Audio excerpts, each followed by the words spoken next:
Hi friends, എല്ലാവർക്കും നമസ്കാരം. ഇന്ന് ഞാനിവിടെ തയ്യാറാക്കാനായിട്ട് പോകുന്നത് ഒരു അടിപൊളിയായിട്ടുള്ളൊരു ഹെൽത്തി റെസിപ്പിയാണ്. ക്യാരറ്റ് ഉപയോഗിച്ചാണ് ഞാനിത് ചെയ്യുന്നത്. അതിനുവേണ്ടി ഞാനിവിടെ 2 ക്യാരറ്റാണ് എടുത്തിരിക്കുന്നത്. ക്യാരറ്റ് ഞാൻ ഗ്രേറ്റ് ചെയ്ത് വെച്ചിരിക്കുകയാണ്. അതിനുശേഷം ഞാനൊരു പാൻ വെച്ച് കൊടുത്തിട്ടുണ്ട്. പാനെല്ലാം ചൂടായി വരുന്ന സമയത്ത് നമുക്കതിലോട്ട് അല്പം ഓയിൽ ഒഴിച്ച് കൊടുക്കാം. വെളിച്ചെണ്ണയെല്ലാം നന്നായി ചൂടായി വരുന്ന സമയത്ത് നമുക്കതിലോട്ട് ഒരു സ്പൂണോളം കടുക് ഇട്ട് കൊടുക്കുക. കടുകെല്ലാം നന്നായി പൊട്ടി വരുന്നതിന് ശേഷം നമുക്ക് അതിലോട്ട് ബാക്കിയുള്ള ഇൻഗ്രീഡിയൻസ് ചേർത്ത് കൊടുക്കാം. അപ്പോൾ നമുക്കിതിലോട്ട് സബോള, ഇഞ്ചി, പച്ചമുളക്, കറിവേപ്പില, വറ്റൽമുളകൊക്കെയാണ് ആവശ്യമായിട്ടുള്ളത്. ഞാൻ ഒരു വറ്റൽമുളക്, കുറച്ച് കറിവേപ്പിലയും എടുത്തിട്ടുണ്ട്. അത് ഞാൻ അതിലോട്ട് ചേർത്ത് കൊടുത്തിട്ടുണ്ട്. അതുപോലെ ചെറിയൊരു പീസ് ഇഞ്ചി ഞാൻ കുനുകുനാന്ന് കട്ട് ചെയ്തിട്ടുള്ളതാണ്. അതുപോലെ തന്നെ ചെറുതായി കട്ട് ചെയ്തിട്ടുള്ള സവാള അത് ഞാൻ ഇതിലോട്ട് ചേർത്ത് കൊടുത്തിട്ടുണ്ട്. ഒരു 2-3 പച്ചമുളക് എടുത്ത് കൊടുക്കുക. അത് ഞാൻ ചെറിയ പീസുകളായിട്ട് കട്ട് ചെയ്തിരിക്കുന്നതാണ്. അത് ഞാൻ ഇതിലോട്ട് ഇട്ട് കൊടുത്ത് നന്നായി ഒന്ന് സോട്ട് ചെയ്തെടുക്കുക. അതിന് ശേഷം നമുക്കതിലോട്ട് ആവശ്യത്തിനുള്ള ഉപ്പ് ചേർത്ത് കൊടുക്കുക. ഉപ്പ് നമ്മൾ ചേർത്ത് കൊടുത്തു കഴിഞ്ഞാൽ നമ്മുടെ സവാളയെല്ലാം നന്നായി വഴന്ന് കിട്ടുന്നതിന് വേണ്ടി അത് ഉപകരിക്കും. അതിനുശേഷം നമുക്കതിലോട്ട് പൊടികൾ ചേർത്ത് കൊടുക്കാം. 1/4 ടീസ്പൂൺ മഞ്ഞൾപ്പൊടിയും 1/2 ടീസ്പൂൺ മുളക് പൊടിയാണ് ഇതിലോട്ട് ആവശ്യമായിട്ട് വരുന്നത്. അത് ഞാൻ ഈ സമയത്ത് അതിലോട്ട് ചേർത്ത് കൊടുത്തിട്ടുണ്ട്. അത് ചേർത്തതിന് ശേഷം നമുക്കതിനെ നന്നായി ഒന്ന് വഴറ്റിയെടുക്കാം. അതിൻ്റെ ഒരു റോ ടേസ്റ്റൊക്കെ പോകുന്നത് വരെ നമ്മൾ അതിനെ നന്നായി ഒന്ന് ഇളക്കിയെടുക്കുക. അതിനുശേഷം നമുക്ക് കട്ട് ചെയ്ത് വെച്ചിരിക്കുന്ന നമ്മുടെ ക്യാരറ്റ് അതിലോട്ട് ചേർത്ത് കൊടുക്കാം. അപ്പോൾ അതിന് ശേഷം നമുക്കതിനെ നന്നായി ഒന്ന് മിക്സ് ചെയ്തെടുക്കണം. കണ്ടില്ലേ, വളരെ സിമ്പിളായിട്ടുള്ള ഒരു റെസിപ്പിയാണ്. മസ്റ്റ് ട്രൈ ആണ് കേട്ടോ. കാരണം ഇത് വളരെ ഹെൽത്തി ആയിട്ടുള്ള ഒരു ഡിഷാണ്.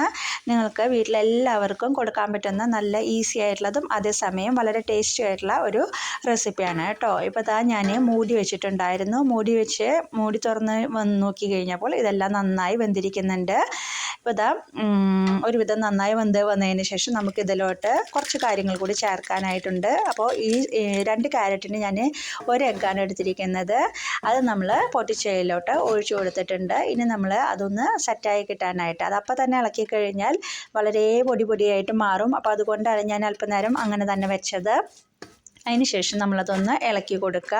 അതിന് ശേഷം നമുക്കിനി ഇതിലോട്ട് ഗ്രേറ്റഡ് കോക്കനട്ട് കൂടി ആഡ് ചെയ്ത് കൊടുക്കാനുണ്ട്. ഒരു കൈപ്പിടിയോളം ഞാൻ കോക്കനട്ട് എടുത്തിട്ടുണ്ടായിരുന്നു. അത് ഞാൻ ഇതിലോട്ട് ഈ സമയത്ത് ചേർത്ത് കൊടുത്തിട്ടുണ്ട്. ഇനി അതും കൂടി നന്നായി ഒന്ന് മൂപ്പിച്ചെടുക്കണം നമുക്കതിലോട്ട് ചേർത്തിട്ട്. അല്ലെങ്കിൽ ഒരു മധുരം ഉണ്ടായിരിക്കും കോക്കനട്ടിൻ്റെ, അതുകൊണ്ടാണ് നമ്മളൊന്ന് ചൂടാക്കിയെടുക്കുന്നത്. അപ്പോൾ ഇത്രേ വരുന്നുള്ളൂ. ഇനി നമുക്കതിലോട്ടൊരു 1/4 ടീസ്പൂണോളം വെളിച്ചെണ്ണ നമുക്ക് അതിൻ്റെ മുകളിലോട്ട് തൂക്കി കൊടുക്കുക. അതിന് ശേഷം നമുക്ക് അല്പം കറിവേപ്പില കൂടി ചേർത്ത് കൊടുക്കുക. കഴിഞ്ഞു, ഇത്രയേ ഉള്ളൂ. വളരെ ഈസിയാണ്. ഒരു 2-3 മിനിറ്റ് കൊണ്ട് തന്നെ നമുക്കിത് തയ്യാറാക്കിയെടുക്കാനായിട്ട് സാധിക്കും. അതേസമയം നമുക്ക് വളരെ ടേസ്റ്റുള്ളതുമാണ്, വളരെ ഹെൽത്തി ആയിട്ടുള്ളതുമായിട്ടുള്ള ഒരു ഡിഷാണ്. അപ്പം നിങ്ങളെല്ലാവരും തന്നെ ഇത് ട്രൈ ചെയ്ത് നോക്കണം. കണ്ടില്ലേ, നമുക്ക് ചോറ് സാമ്പാറിൻ്റെ കൂടെയൊക്കെ സൈഡ് ഡിഷായിട്ട് ഇത് കഴിക്കുമ്പോൾ വളരെ ടേസ്റ്റാണ്. അപ്പം നിങ്ങളെല്ലാവരും തന്നെ ഇത് ട്രൈ ചെയ്ത് നോക്കി അഭിപ്രായം പറയാനായിട്ട് മറക്കരുത്. അപ്പോൾ നമുക്ക് അടുത്ത അടിപൊളിയായിട്ടുള്ള മറ്റൊരു വീഡിയോയിൽ വീണ്ടും കാണാം. ഓക്കെ.